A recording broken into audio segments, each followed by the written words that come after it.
শ্রাবণ মাসের ব্রত করা কেন? তার একটাই কারণ, কৃষ্ণ প্রেম ভক্তি লাভ করার জন্য। বাবা হচ্ছে বৈষ্ণবের শিরোমণি, বৈষ্ণবের চূড়ামণি, সব থেকে বড় বৈষ্ণব। আর এই যে আমরা কৃষ্ণ ভজন করি, আমার কৃষ্ণ কার ভজন করে? বাবার ভজন করে। আমার কৃষ্ণের সেবার উপাসনা হচ্ছে পরম বৈষ্ণব বাবা ভোলানাথের চরণ। তাহলে ভগবান পর্যন্ত বৈষ্ণবের উপাসনা করে, আর আপনারা আমরা তো তুচ্ছ মানুষ সকলে জন্ম নিয়েছি। তাহলে আমাদের বৈষ্ণব সেবা করতে হবে কেন? তার একটাই কারণ, যাতে আমাদের কৃষ্ণ প্রেম ভক্তি লাভ হয়। সরাসরি ভগবানের কাছে যাওয়া যায় না, আগে ভক্তরে ধরো, তারপরে ভক্ত নিয়ে যাবে তোমার ভগবানের কাছে। আর ভক্ত যদি ধরতে হয়, আমার বাবা ভোলানাথের মতো ভক্ত চরণ ধরো। আশুতোষ, একটা বেলপাতা বাতাসা দাও, হয়ে যাবে। একটু দুধ গঙ্গা জল ঢেলে দাও, ও কোনো মন্ত্র নয়, সোজা মন্ত্র, ওম নমঃ শিবায়, আর কিচ্ছু নয়। এটা দিলেই সন্তুষ্ট। আর বাবা তুষ্ট মানে তোমার কৃষ্ণ প্রেম ভক্তি লাভ হবে। আপনাদের এই মাটিটা বড় ধন্যাতি ধন্য মাটি, আপনারা বড় ভাগ্যবতী, বড় ভাগ্যবান। ষড় গোস্বামীর মধ্যে একজন গোস্বামী ছিল বাবা, যার নাম রঘুনাথ দাস গোস্বামী। এই হুগলি জেলার মাটিটা কেন ধন্য বললাম? খানাকুল জায়গার নাম কৃষ্ণনগর, অভিরাম শ্রীপাদ। আমরা তো বড় পতিত গো, আমরা আপনাদের হুগলি জেলা থেকে অনেক দূরে থাকি। এই কীর্তনের সুযোগে বাবা বহুবার অভিরাম ঠাকুরের শ্রীপাদ দর্শন হয়েছে। আবার এই হুগলি জেলাতে বাবা তারকেশ্বরের স্থান।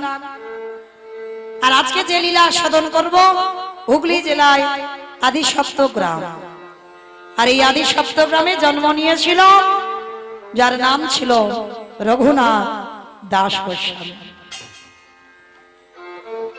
তো লীলায় যাওয়ার আগে আপনাদের মতো হুগলি জেলার মানুষের চরণে, আমার মতো অধম কীর্তনিয়া সর্বাগ্যে আপনাদের চরণে জানালাম কোটি কোটি ধন্যবাদ, প্রণাম।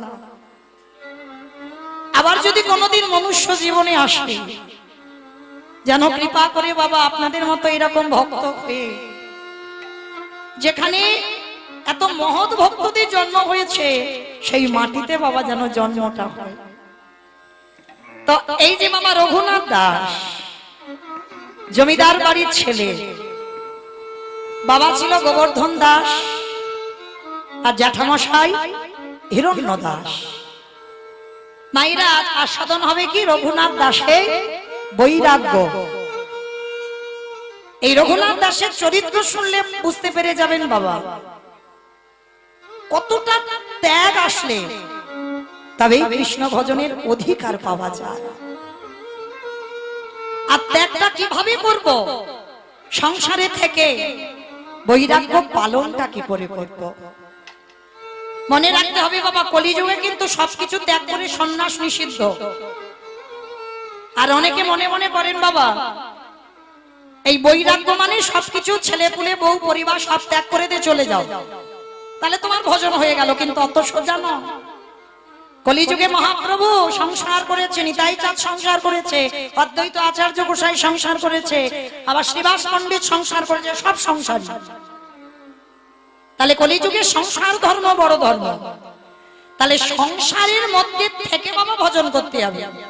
আর সংসার করতে করতে বাবা বৈরাগ্যটা জানতে হবে, যে সংসারে থেকে বৈরাগ্য পালন করব কিভাবে। এই বৈরাগ্য পালন করতে গেলে বাবা সবার আগে দরকার বিষয়স্য অনাসক্তি। মানে বিষয়ের প্রতি বাবা কোনো আসক্তি আমাদের থাকবে না। মানে কোন বিষয়ের কথা বলছি? গাড়ি বাড়ি, টাকা পয়সা, জায়গা জমি, এই বিষয়। শুধু এই বিষয় নয়, মনে রেখো মা, যেদিন তোমার জিহ্বা থেকে লালসাটা চলে যাবে, সংসারে থেকে বৈরাগ্যটা শিখে নাও। কি করে বৈরাগ্য হয়? জিহ্বা থেকে যেদিন তোমার লালসা চলে যাবে। অনেক অনেক এখানে ভক্তরা আছে, দেখবেন বাবা স্বামী হয়তো সারা সপ্তাহ বাইরে থাকে, রবিবার ছুটি পায়, স্ত্রী সারা মাসটা সারা সপ্তাহটা ওই আলু সিদ্ধ যা হোক করে সংসারটা চালিয়ে দেয়, কিন্তু স্বামী যেদিন আসে সেদিন একটু মাছ মাংস ভালো ভালো রান্না রবিবার এলে অনেক বাড়িতে হয়, দেখেছি হয় না মা? রবিবার এলে ভালো ভালো রান্না করে খাবার ইচ্ছেটা যায়, কিন্তু না, সংসারে থেকে বৈরাগ্য কিরকম? যেদিন তোমার জিহ্বা থেকে লালসা চলে যাবে যে আমাকে ভালো রান্না করে খেতে হবে। কলির মানুষ অন্নগত প্রাণ, একটু আলু সিদ্ধ অন্ন হলেই চলে যাবে। যেদিন তোমার এই জিহ্বা থেকে লালসাটা দূর হয়ে যাবে, যে এটা খাবো ওটা খাবো সেটা খাবো, এই লালসা থাকবে না, সেদিন তুমি জানবে তোমার জিহ্বা বৈরাগ্য হয়ে গেল। যেদিন তোমার এই দুটো চোখ ভক্ত চরণ ছাড়া, সাধুগুরু বৈষ্ণবের চরণ ছাড়া, আমার ভগবানের রাতুল চরণ ছাড়া তোমার এই দুটো চোখ আর কিছু দেখতে ভালো লাগবে না। আনন্দদায়ক জিনিস এ চোখে আর লাগবে না, সেদিন জানবে তোমার দুটো চোখের বৈরাগ্য হয়ে গেছে। যেদিন তোমার কান অসৎ কথা হবে সে কাজে যাবে না, কান সর্বদা কোথায় গীতা পাঠ ভাগবত পাঠ, কোথায় ধর্ম আলোচনা, কোথায় একটু কীর্তন হচ্ছে, এই ভগবানের রসের কথা তোমার কানে সর্বদা হলে যেন ভালো লাগে, মনটা আনন্দ হয়, সেদিন তুমি জানবে তোমার কানের বৈরাগ্য হয়ে গেল। যেদিন তোমার এই দেহে তোমাকে পুরুষ পরশ করলো কি একটা নারী পরশ করলো তুমি বুঝতে পারবে না, তোমার মধ্যে কোনো অনুভূতি থাকবে না যে তোমাকে একজন পুরুষ স্পর্শ করেছে, তোমার মনের মধ্যে সেই অনুভূতিটা থাকবে না, সব চলে যাবে, সেদিন তুমি জানবে তোমার দেহেরও বৈরাগ্য হয়ে যাবে। আর যেদিন তোমার মন সব চিন্তা থেকে দূর, আজ আমি আছি, আজ আমি গোবিন্দ সেবা করব, আজ আমার দিনটা গোবিন্দ সেবার জন্য দেব, আজ নন্দন করব, ভগবানকে ভোগ লাগাবো, আজকের দিনের ভাবনা, কালকে যে কি খাবো, কালকের কি হবে, আমার ছেলেটা বড় হচ্ছে ওর জন্য ব্যাংকে টাকা জমাতে হবে, ওর জন্য একটু ঘর বাড়ি করে দিতে হবে, এগুলো তোমার মনে আসবে না, এ সব চিন্তা থেকে তোমার মন দূর। আজ আমি আছি, সকালবেলা কি থাকবো এই গ্যারান্টিটা তো নেই, রাত্রিবেলা যে ঘুমাবো বাবা যে আমার সকাল হবে এইটা কি কেউ বলতে পারবো? তাহলে আজকের এখনের চিন্তাটা করো, কালের চিন্তা নয়। যেদিন যার মন থেকে এই সবগুলো চলে যাবে সেদিন জানবে তার মনেরও বৈরাগ্য হয়ে গেল, সংসারে থেকে বৈরাগ্য পালন। তো এই রঘুনাথ দাস অনেক সাধ্য সাধনার সন্তান, এই হিরণ্য দাস আর গোবর্ধন দাস বাবা যেমন রামের কথা বললেই লক্ষণের কথা এসে যায়, দেখবেন রাম বলেছো তো তুমি লক্ষণ বলতে চাইছো না, কিন্তু জিহ্বার অগ্রভাগে যেন এসে যাচ্ছে লক্ষণ। যেমন এই বিভীষণের কথা বলতে গেলে রাবণের নাম এসে যায়, মানে এদের যে ভাই ভাইয়ের চরিত্র আছে বাবা, কারণ আমাদের মতো লাঠালাঠি করার ভাই ভাই নয়, পেটাপেটি করার ভাই ভাই নয়, জায়গা জমিতে শিল্পথার ভাই ভাই নয়, এদের ভাই ভাইয়ের চরিত্রগুলো আলাদা ছিল। তো আজকের এই গোবর্ধন দাস আর হিরণ্য দাস এরা ঠিক জুটিটা বাবা রাম লক্ষণের মতো, মানে যেখানে যাবে দু ভাই, মানে যা কিছু করবে দু ভাই, কিন্তু গোবর্ধন সংসার করেছিল, হিরণ্য সংসার করে। আর এই সংসারে বাবা অতুল সম্পত্তি ছিল, সম্পত্তি মানে কি মাসে বাবা 12 লক্ষ টাকা শুধু আয়, একটা দুটো অর্থ নয়, 12 লক্ষ স্বর্ণ মুদ্রা। আর নবাবকে কর দিতে হতো কত জানো? 8 লক্ষ। মানে কত বড় জমিদার, সেই জমিদারের ছেলে, মানব করার ছেলে। অনেকে এখানে আছে দেখবেন মানসিক করা সন্তান পায়, বহু বছর যদি সন্তান সন্ততি না হয় কোন দেবদেবীর কাছে মানসিক করে সন্তান লাভ করে। আমি একটা কথা বলে যাচ্ছি মাহরি বাসরে দাঁড়িয়ে, আমার বিশ্বাস হাজার জায়গায় মানত করে যদি একটা পুত্র সন্তানের মা হতে না পারে এক জায়গা যাবে, আমি বলে যাচ্ছি আমার গ্যারান্টি, তবে বিশ্বাস রাখতে হবে, চলে যাবেন উত্তর প্রদেশ রাধাকুণ্ডের তীর। বৈষ্ণব পঞ্জিকাতে দেখবেন বাবা লেখা থাকে বাবা রাধাকুণ্ডে একটা স্নান যোগ থাকে, যেটা রাধাকুণ্ডের আবির্ভাব তিথি। এই আবির্ভাব তিথিতে বাবা লক্ষ লক্ষ লোক যায় স্নান করবার জন্য। আর এই যোগটা বাবা যেমন আগের বছর পড়েছিল বাবা রাত 10:30টার পরে থেকে, মানে এরকম রাত্রির দিকে পড়ে, মানে প্রচুর ভক্তের ভিড় হয় রাধাকুণ্ডে। আর স্নান করে শুদ্ধ বস্ত্র পরিধান করে রাধারানীর কাছে আঁচল পেতে ভিক্ষাটা চেয়ে নেয়।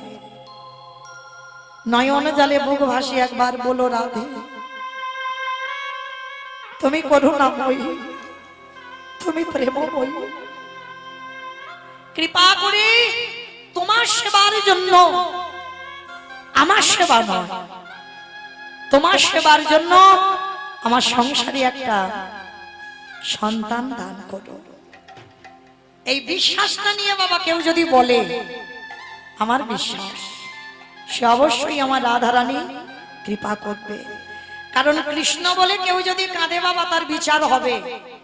ও জগতে কি কি করেছে লিস্টটা করে দেখো তো, ওর কি পাপ আছে পূর্ণ আছে।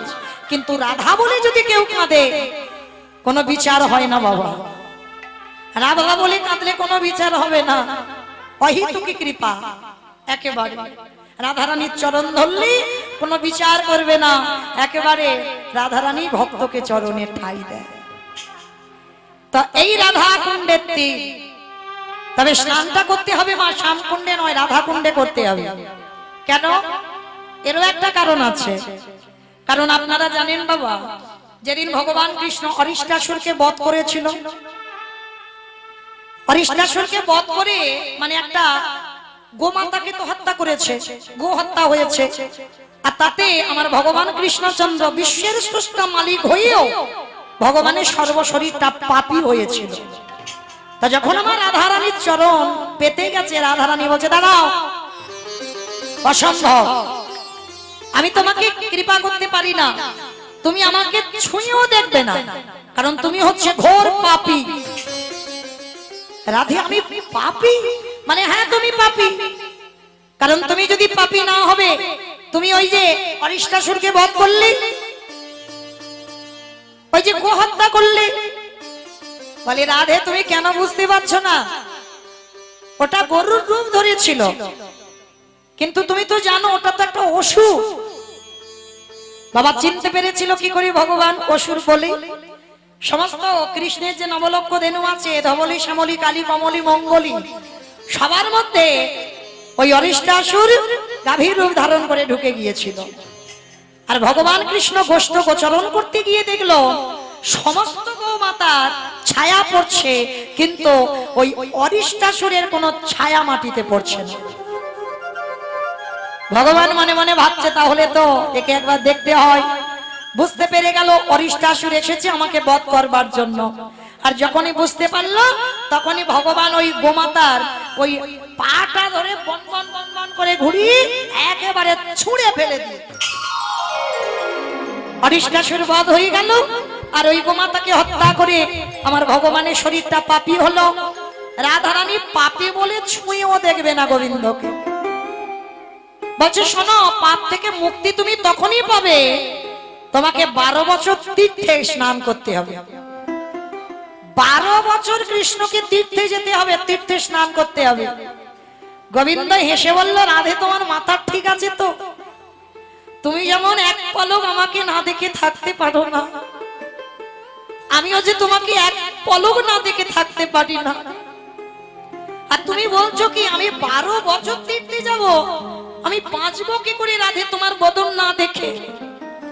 বলে সেটা তো আমি বলতে পারবো না, কিন্তু তোমাকে এই যে পাপ থেকে মুক্তি পেতে গেলে 12 বছর তীর্থে যেতে হবে, সব তীর্থে তোমাকে স্নান করতে হবে। ভগবান তখন করজোর করে বলল রাধে ঠিক আছে আমি সব তীর্থে স্নান করব। আচ্ছা রাধে আমি যদি সব তীর্থকে এক জায়গায় এনে হাজির করি? বলে হ্যাঁ এটা মন্দ নয়, সব তীর্থ যদি তোমার ডাকে আসে তাহলে সেখানেই স্নান করলে হবে। বলে বেশ তাহলে তাই হবে। এইবার ভগবান কৃষ্ণ সমস্ত তীর্থ মানে জগতে যত যত তীর্থ ছিল সব তীর্থকে ডেকেছে। আর ডেকে বাবা ভগবান নিজের বাঁশি দিয়ে একটা কুণ্ড রচনা করেছিল। কুণ্ডটা রচনা করে সমস্ত তীর্থকে যখনই আহ্বান করেছে, সমস্ত তীর্থ এসে বলছে প্রভু আদেশ করেন কি করতে হবে।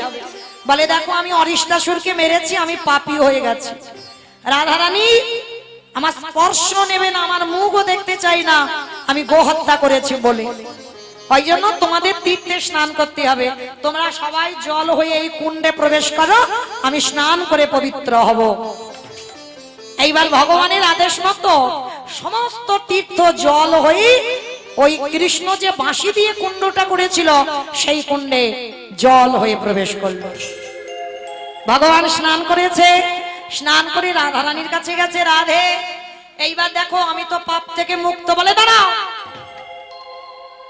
ছবে না, এখনো মুক্তি পাওনি কেন? আমি তো সব তীর্থে স্নান করলাম।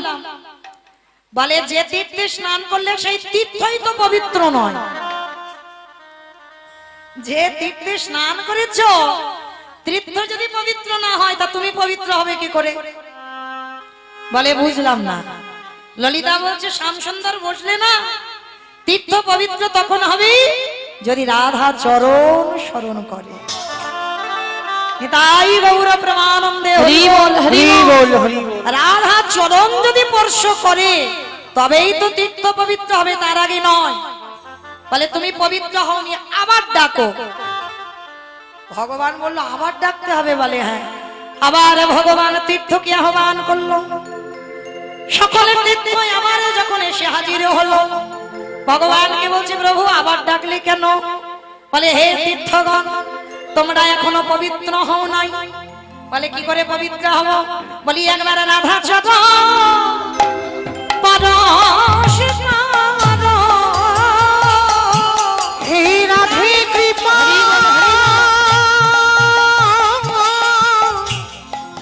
কৃপা করো বলে একবার রাধা চরণ পরশ করো।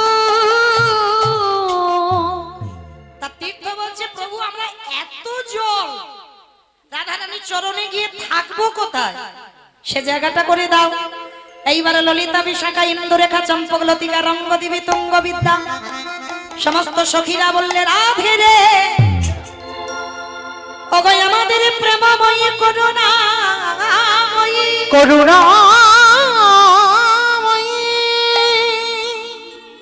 আমার শ্যাম সুন্দরী এমন কুণ্ড রচনা করলো, তুই আর একটা কুণ্ড রচনা কর। কি দিয়ে করবে? রাধা রানী আমার হাতের কঙ্কন খুলে দিল। ওই যেই না হাতের কঙ্কন খুলে দিয়ে রাধা রানী আমার নিজের কঙ্কনে দিয়ে একটা কুণ্ড রচনা করলো। এইবার রাধা রানী আমার কুণ্ডে চরণ দিয়ে বসলো, সমস্ত তীর্থ এসে রাধা চরণ পরশ করলো। এইবার যেই না পরশ করলো একেবারে রাধা কুণ্ড সৃষ্টি হয়ে গেল, ওদিকে শ্যাম কুণ্ড সৃষ্টি হয়েছে। শ্যামসুন্দর যে কুণ্ড করেছে ওটা শ্যাম কুণ্ড, আর রাধারানী যেটা সৃষ্টি করলো রাধা কুণ্ড। কিন্তু রাধা কুণ্ডটার এত মাহাত্ম্য কেন? ওই যে বললাম রাধা কৃপা না হলে আমার গোবিন্দ কৃপা কোনদিন লাভ হবে না। আমার রাধা রানী হলে আশ্রয় তত্ত্ব, আমার গোবিন্দ হলো বিষয় তত্ত্ব।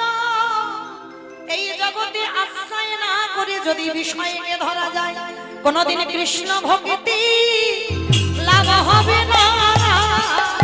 ওই রাধা রানীর কৃপা না হলে কৃষ্ণ ভক্তি লাভ হবে না। এইবার বাবা রাধারানী বলল দেখো তোমার শ্যামকুণ্ড তো পবিত্র নয়, অপবিত্র হয়ে আছে, আবার তুমি অসুরকে মেরে ওখানে স্নান করেছো, মানে জল আরো অপবিত্র, তাহলে কি করে পবিত্র হবে? মাঝখান থেকে একটা ছিদ্র করে দাও। রাধা কুণ্ডের জল শ্যামকুণ্ডে আসো, শ্যামকুণ্ডের জল রাধা কুণ্ডে আসো। আর দুটো যখন মিলিত হয়ে একাকার হবে, দুটো যখন এক হয়ে যাবে তখন এর মাহাত্ম্যটা আরো বেড়ে যাবে। হরি বল। তাহলে সেই রাধা কুণ্ডে যদি একবার স্নান করা যায়, আর স্নান করি যদি আমার রাধারানীর কাছে কেউ মানত করে, অবশ্যই সন্তান সন্ততি লাভ করবে, করবেই করবে। আপনাদের হুগলি জেলা থেকে ছুটে গেল গোবর্ধন দাস, হিরণ্য দাস। মায়ের নামটা বাবা পাওয়া যাচ্ছে না কোন জায়গায়। এই হিরণ্য দাস আর গোবর্ধন দাস তোরা গেলেন, গিয়ে বাবা মানত করে ফিরে এসেছে। তারপরে ওই জন্ম নিয়েছিল ছোট্ট একটা ছেলে, যার নাম রাধারানী বরপ্রাপ্ত সন্তান, যার নাম হলো রঘুনাথ দাস। আদি সপ্তগ্রামে জন্ম নিলে দাস রঘুনাথ। আদি সপ্তগ্রামে জন্ম নিলেন দাস রঘুনাথ।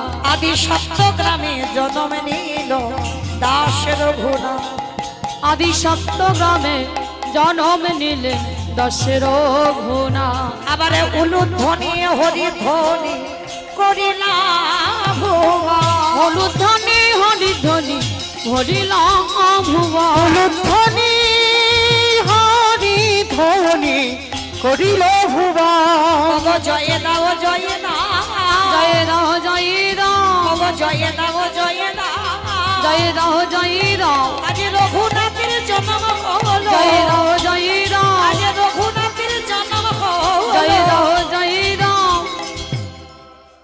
একেবারে আদি সপ্তগ্রাম যেন মেতে উঠেছে। জমিদার বাড়ির ছেলে, অনেক সাধ্য সাধনা করে সন্তান, কিন্তু মায়েরা সন্তান লাভ করলো বটে, জন্ম থেকেই বাবা সে বৈরাগ্য ভাব নিয়ে তো জন্মেছে। কি গো মায়েরা, আমরা একটা পুত্রের জন্য কান্নাকাটি বাঁধিয়ে দিই ভগবানের কাছে, বলো তো কেন? পরপর যদি কন্যা সন্তান হয় বাবা, তবু মায়েদের হয় না, একটা পুত্র চাই। কেন পুত্রের জন্য কাঁদো? মার খাবে বলে? বসে বসে বলছে, বলে মার খাবে বলে। হরি বল। খারাপ বলেনি বাবা, চলছে না জগতে সেটাই। কিন্তু মনে রেখো মা, ওই ছেলের মুখে পিণ্ড পাওয়ার জন্য নয়, ছেলে তোমার মুখে আগুন দেবে তার জন্য ছেলে নয়। তাহলে ছেলে কেন? একটা ছেলের জন্য কান্নাকাটি করি, তার একটাই কারণ, কারণ মনে রাখতে হবে বাবা, আমার বংশে বাতি দেবে। আচ্ছা মা, এবার বলো তো দেখি, বাতি দেওয়ার ছেলেটা তো তৈরি করতে হবে। কি বাবা ভুল বললাম? এই যে বংশে বাতি দেবে, আমি মরে যাওয়ার পরে আমার ছেলেটা যদি কৃষ্ণ সেবা পূজা না কিচ্ছু জানালাম, তাহলে সে বাতি দেবে বলে মনে হয়? সে সন্ধ্যেবেলা বাবা মা মরে গেছে, সন্ধ্যেবেলা ফোনটা নিয়ে বাইরে বন্ধুদের সঙ্গে বেরিয়ে গেল, সে তো আদৌ জানলো না যে সন্ধ্যাবেলা হলে সন্ধ্যা প্রদীপ দিতে হয়। তাহলে মনে রাখতে হবে, এই যে সন্তানের জন্য কাঁদি বংশে প্রদীপ দেওয়ার জন্য, তাহলে সন্তানটাকে প্রদীপ দেওয়ার মতো ছেলে তৈরি করো, তবেই তোমার বংশে প্রদীপ জ্বলবে, না হলে কোনোদিন তোমার প্রদীপ বংশে জ্বলবে না। হরি বল। তো আজকে রঘুনাথ এসেছে বাবা বংশে প্রদীপ জ্বালাবার জন্য, কিন্তু বাবা ওই বংশের ছেলে হয়ে ছোটবেলা থেকে যখনই বাবা কোনো সাধুগুরু বৈষ্ণব দেখে, ছেলেটা চুপচাপ তাদের কাছে বসে থাকে।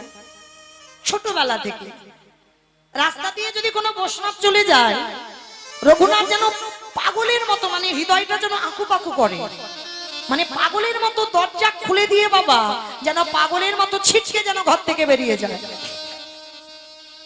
ছোটবেলা থেকে রঘুনাথের একটাই খেলা, রাধা কৃষ্ণ। নরোত্তম দাস ঠাকুরের কথা বলে, সে জীবনে রাধা কৃষ্ণ সেবিব জীবনে মরণে ওগো যে স্থানে লীলা করে আমার যুগল ওগো যে স্থানে লীলা করে আমার যুগল কিশোর আবার সখীর গিরি হইয়া সখীর সঙ্গিনী হয়ে আবার তাহে রঘুভ রাধা কৃষ্ণ শ্রী গো জীবনে মরণে রাধা কৃষ্ণ শ্রী গো জীবনে মরণে আজ বৃন্দাবনে নিত্য নিত্য গোড়ায়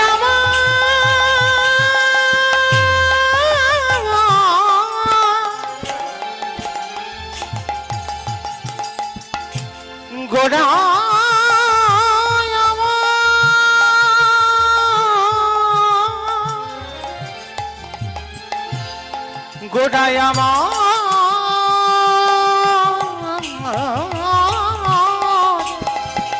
গোড়া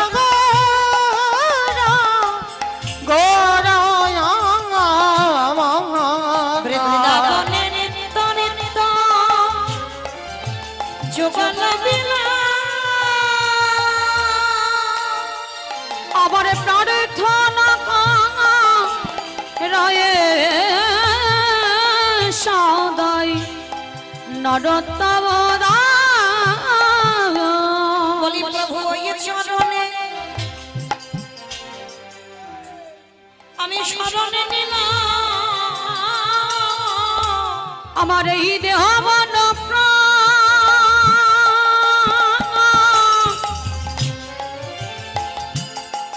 সবে সপে দিলাম তোমারই ওই চরণে শরণ নিলাম। সেই রঘুনাথ ছোটবেলা থেকে বাবা সব সময় সাধু সঙ্গ বৈষ্ণব সঙ্গ আর ভগবানের নাম কীর্তন ছাড়া তার কিছু খেলা নেই। আর রঘুনাথ যখন এইরকম পাগলামি করে বাবা যেটা সিদ্ধান্ত নিয়েছে মা ছেলেটাকে পাঠশালায় ভর্তি করতে হবে। আর তখনকার দিনে পাঠশালা মানে বাবা গুরু পাঠ গুরুদেবের চরণে দিতে হবে। আর তখনকার শিক্ষা মানে বাবা ভাগবত অভ্যাস। তার ছেলেটাকে ওই রঘুনাথ তখন ছোট 5 বছর রঘুনাথকে নিয়ে গেল কোথায়? গুরুদেব বাবা বলদেব আচার্যের কাছে। আর বলদেব আচার্যের কাছে যেই না নিয়ে গেছে বাবা, আর দেখবেন মনে রাখবেন বড় লোকের ছেলেরা একটু খামখেয়ালি হয়। কি গো মাইরা ভুল বললাম? বড় লোকেদের ছেলেরা একটু খামখেয়ালি হয় দেখবেন, মানে জেদি, মানে ওরা যেটা বলবে তৎক্ষণাৎ সেটা দিতে হবে। তার যখনই হিরণ্য দাস আর গোবর্ধন দাস নিয়ে গেছে আর সঙ্গে সঙ্গে বলদেবাচার্য বলে বললেন, শোনো শোনো গোবর্ধন, তোমরা আমার শিষ্য, ওই জন্য তোমাদেরকে বলছি তোমরা এক ধরনের ছেলে ছিলে আর এখনকার দিনে সমাজে এক ধরনের ছেলে। তো শোনো, তোমাদের বড় লোকেদের ছেলে তো আমার ভালো করে জানা আছে, আমি এই রঘুনাথকে এখানে আশ্রয় দিতে পারবো না। তা গোবর্ধন দাস বলছে, গুরুদেব আপনি জানেন না, একবার দেখেন আমার রঘুনাথ কেমন, 2 দিন, বেশি নয় 2 দিন দেখেন ওর চরিত্র কেমন, ওর স্বভাব কেমন, তারপরে নয় ওকে আমরা নিয়ে চলে যাব। ঠিক আছে, তোমরা যখন বলছো আমি 2 দিন দেখবো, আর 2 দিন দেখার পরে যদি মনে করি যোগ্য তাহলে ওকে রাখবো, না হলে কিন্তু আমি ওকে বাড়ি পাঠিয়ে দেব। ঠিক আছে গুরুদেব। ছোট্ট ছেলেটাকে রেখে গেল গুরু পাঠে। আর গুরুদেব ভাগবত পড়তে বসেছে বাবা। অন্যান্য পড়ুয়ারা তো অনেক আছে, ছোট ছোট বয়সের ছেলেরা সবাই বসেছে, আর গুরুদেব ভাগবত নিয়ে বসেছে। আর ছোট্ট রঘুনাথ সবার সামনে বসেছে। অমাইরা একটু মন দিয়ে শোনো গো।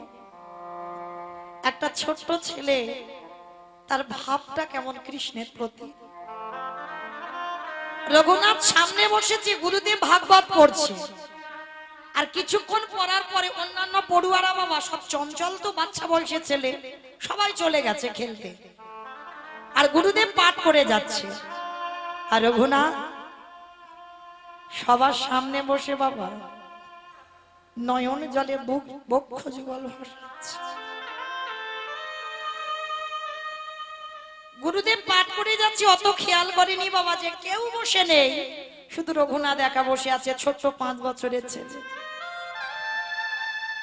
গুরুদেব পাঠ শেষ করে তাকিয়ে দেখছে রঘুনাথ ওই ছোট্ট ছেলেটা অঝরে কাঁদছে। গুরুদেব পাঠ শেষ করে রঘুনাথের কাছে গিয়ে রঘুনাথকে কোলে করে নিয়েছে।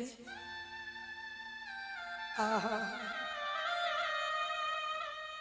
ও রঘুনাথ, তুমি কাঁদছো কেন বাবা? কি হয়েছে তোমার? বাবা মাদের কথা মনে পড়ছে বুঝি? মাথাটা নেড়ে বলল না। তাহলে তোমার এখানে মন টিকছে না? না, ছোটবেলা থেকে রঘুনাথ খুব শান্ত স্বভাব। তাহলে তুমি কাঁদছো কেন? তুমি কি ভাগবত কিছু বোঝো? এত কঠিন কি করে বুঝছো তুমি? তুমি তো বোঝো না, তাহলে কাঁদছো কেন? এই যে বাবা, এই জায়গাটা শিক্ষাটা দেখেন।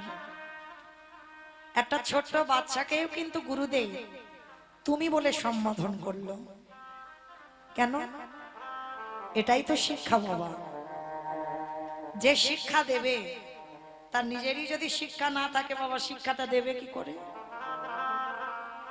একটা বাচ্চা ছেলের সঙ্গেও যদি কথা বলতে হয়, ভক্ত মানুষ যারা হয় বাবা, তারা জীবনে তুই বলে সম্বোধন করে না।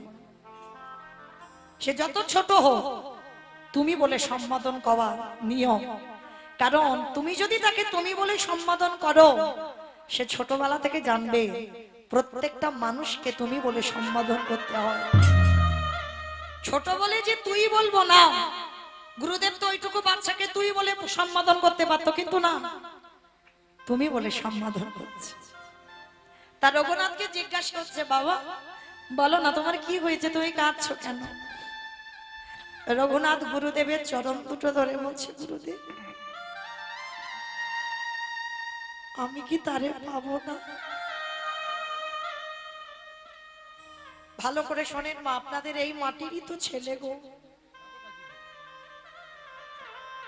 একটাই কথা বললো গুরুদেবকে, আমি কি তারে পাবো না? এই বাবা, কার কথা বলছো তুমি? কাকে পাওয়ার কথা বলছো? গুরুদেব আমি কৃষ্ণ পেতে চাই। যেই না বলেছি কৃষ্ণ পেতে চাই, গুরুদেব চমকে উঠেছে। রঘুনাথ তুই এইটুকু বয়সে তুই বলছিস কৃষ্ণ পেতে চাস? হ্যাঁ গুরুদেব, আমি ছোটবেলা থেকে এই জন্যই তো পাগল। আমার বাবা মা আমাকে পাগলই বলে, আমার বন্ধুরাও আমাকে সবাই পাগল বলে। গুরুদেব তুমি আমায় আশীর্বাদ করো, আমি যেন এইরকম পাগলই থাকি। আমি যেন যতদিন বাঁচি আমি যেন কৃষ্ণ নামে পাগল হই। কিন্তু তুমি শুধু একবার আমায় বলে দাও, আমি কি তারে পাবো না? এই যে বাবা আকুলতা, ভগবানকে পেতে গেলে বাবা সবার আগে মনে রাখবে হৃদয়ে আকুলতা চাই। আর আকুলতা যত বেশি হবে, কৃপা তাড়াতাড়ি হবে। শ্রী শ্রী রামকৃষ্ণ পরমহংসদেব একটা শিষ্য ছিল বাবা, যার নাম নরেন। ওই নরেন ঠাকুরকে জিজ্ঞেস করেছিল, গুরুদেব ভগবানকে পেতে গেলে কি রকম হয় মনের মধ্যে? ভগবানকে পেতে গেলে কি ভাবটা আসে? ভগবানকে যে পাবো, আমাকে ভগবানকে পেতে গেলে কি করতে হবে? নরেন মানে শিষ্য গুরুদেবকে রামকৃষ্ণদেবকে জিজ্ঞেস করেছে। তা রামকৃষ্ণদেব বলছে দাঁড়া আমি তোকে দেখাচ্ছি। আর ঠাকুরের ভক্ত যারা, ঠাকুরের বই যারা পড়ো, ঠাকুর তো উদাহরণ ছাড়া কথা বলে না বাবু।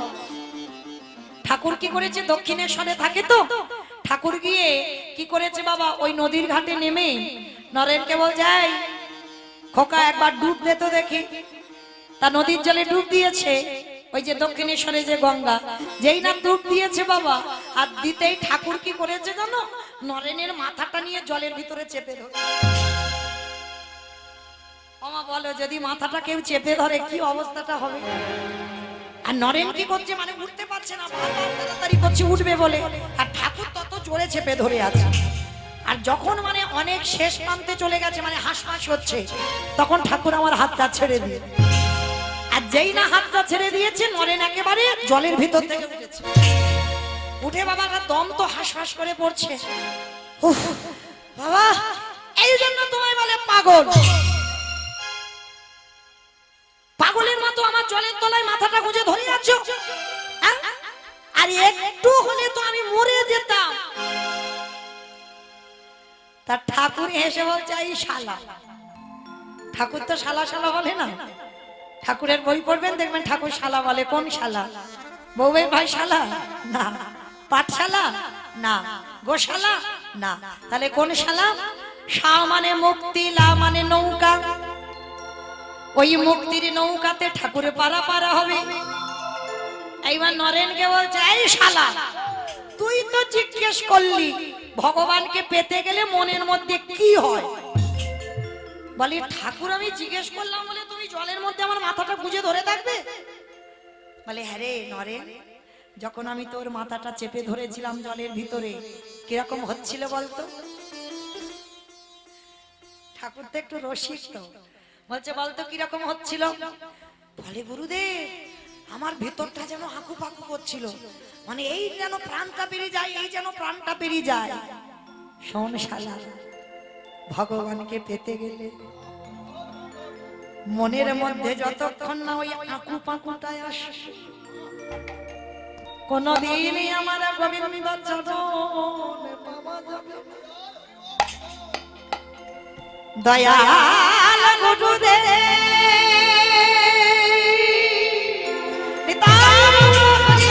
হে গুরু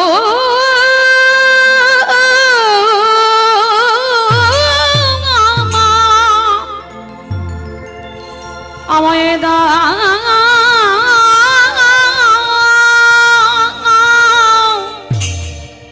তেমন কৃষ্ণ প্রেম, সেই প্রেমে